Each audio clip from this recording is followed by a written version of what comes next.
Allez, on plonge direct dans le vif du sujet. Faut se le dire, le trading sous le coup de l'émotion, c'est le destructeur numéro 1 de n'importe quel compte. Aujourd'hui, l'objectif est très clair, bâtir un cadre mental absolument incassable. On n'est pas là pour échanger de simples petits conseils de développement personnel, non. On parle ici d'une discipline vitale pour l'opérateur.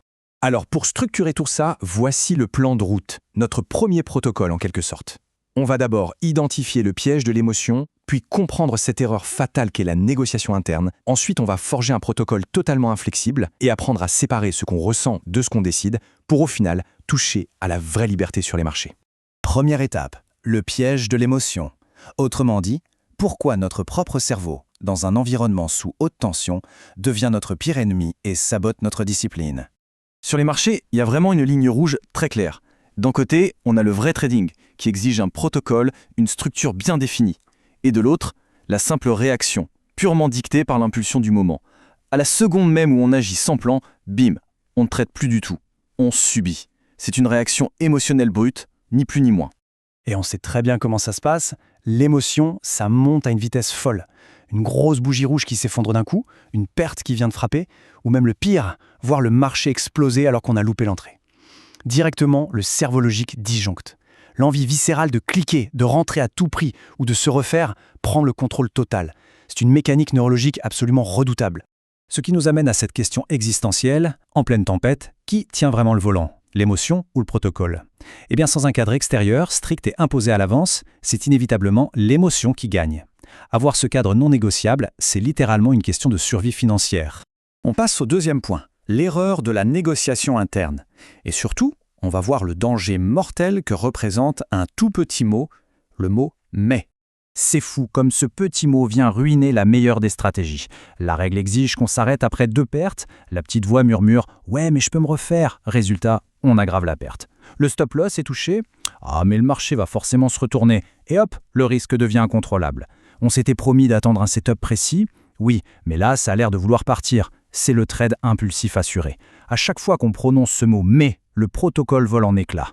Il faut vraiment faire la différence ici. S'adapter au marché, c'est génial, c'est même vital. Mais ça, c'est quand c'est déjà prévu dans le plan initial. Par contre, improviser à la volée en pleine session, ça, c'est juste agir sous l'emprise de l'émotion. C'est essayer de masquer une trahison de ses propres règles en appelant ça de la flexibilité. C'est pour ça qu'on arrive à la 3e étape. Fini de subir, il est temps de forger un protocole inflexible, le fameux bouclier du trader. Un protocole, c'est pas juste une idée en l'air qu'on a le matin en buvant son café. C'est écrit, c'est une véritable colonne vertébrale opérationnelle. Exactement comme un pilote de ligne ou un chirurgien. On ne réinvente pas ces procédures pendant que le moteur est en feu. La procédure, elle est là pour protéger l'opérateur de lui-même quand la pression est au maximum. Du coup, il y a des paramètres à régler impérativement avant même l'ouverture de la session. Quels sont les horaires exacts ? Quel setup on s'autorise ou on s'interdit ? Quel est le risque max de la journée ? Qu'est-ce qu'on fait juste après un gain ou une perte douloureuse ? Ça, il faut le graver dans le marbre avant. Parce qu'à chaud, le cerveau est égoïste. Il cherche juste un soulagement immédiat. On ne découvre pas ses propres règles au beau milieu de la bataille. Et puis, il y a les règles strictement interdites. Et là, attention, ce ne sont pas de vagues recommandations sympas. Déplacer un stop pour ne pas encaisser la perte, reprendre un trade par pure vengeance contre le marché ou augmenter sa taille de position juste parce qu'on vient de gagner, c'est non. Prendre ces interdictions à la légère, c'est mettre son capital et sa survie financière en danger de mort immédiat. Ce qui nous amène à la 4e partie. C'est bien beau d'avoir des règles écrites, mais l'exécution psychologique, l'action pure face à l'écran, c'est autre chose. Faut apprendre à séparer ce qu'on ressent de ce qu'on décide. Il y a cette phrase très puissante qui résume tout. Ressentir n'est pas décider. C'est tout à fait normal et humain d'éprouver de la peur, de l'euphorie ou le fameux FOMO quand on rate une opportunité. L'erreur, ce n'est pas de ressentir l'urgence de cliquer. L'erreur, c'est de croire qu'on est obligé d'y céder. Un opérateur mature ressent tout ça, mais il choisit consciemment de ne pas agir. Alors comment on transforme cette discipline en réflexe automatique quand le cardio monte ? En 3 étapes simples. 1. On observe, on reconnaît qu'on est en train de vriller émotionnellement. 2. On refuse catégoriquement d'obéir à cette impulsion. Et 3. On applique l'ancrage. On se dit « retour aux règles ».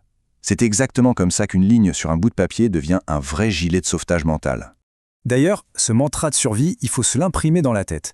Dès que l'émotion déboule, on verbalise le truc intérieurement. Ok, là je ressens la frustration de ce trade raté. Retour aux règles. Cette simple petite phrase vient couper net le fil qui relie le chaos émotionnel au clic de la souris. On écoute l'émotion, bien sûr, mais on refuse catégoriquement de négocier avec elle. Et tout ce travail rigoureux, parfois un peu dur à encaisser, nous amène au dernier point, la vraie liberté du trader. Le but ultime, c'est de protéger l'identité même de l'opérateur. Regardons ça de plus près. Une perte propre, où le plan a été respecté à la lettre, eh bien figurez-vous que ça préserve la confiance en soi. L'ego reste intact, on sait qu'on a bien fait les choses. Par contre, trahir une règle juste pour se soulager sur le moment, ça détruit l'estime de soi à petit feu. Et ça, même si par un énorme coup de chance, le trade finit en positif. Négocier avec ces règles, au final, c'est saboter la personne même qu'on essaye de devenir. On entend souvent tout et n'importe quoi sur la liberté dans ce milieu. Mais la liberté, c'est pas du tout l'absence de règles ou le fait de faire n'importe quoi sur les graphiques. La vraie liberté, c'est d'avoir un cadre solide qui empêche nos propres faiblesses passées de reprendre le contrôle. C'est d'être enfin totalement affranchi de ces impulsions destructrices. Alors pour terminer, la prochaine fois que la tentation de dévier du plan se présente, posons-nous cette question essentielle. L'opérateur de haut niveau ne négocie jamais avec ses règles. Quelle identité, quelle solidité est-on en train de se construire à travers chacun de nos actes? Refuser la facilité de l'émotion, c'est faire le choix de forger un mental inébranlable, prêt à encaisser n'importe quelle configuration de marché avec une discipline absolue.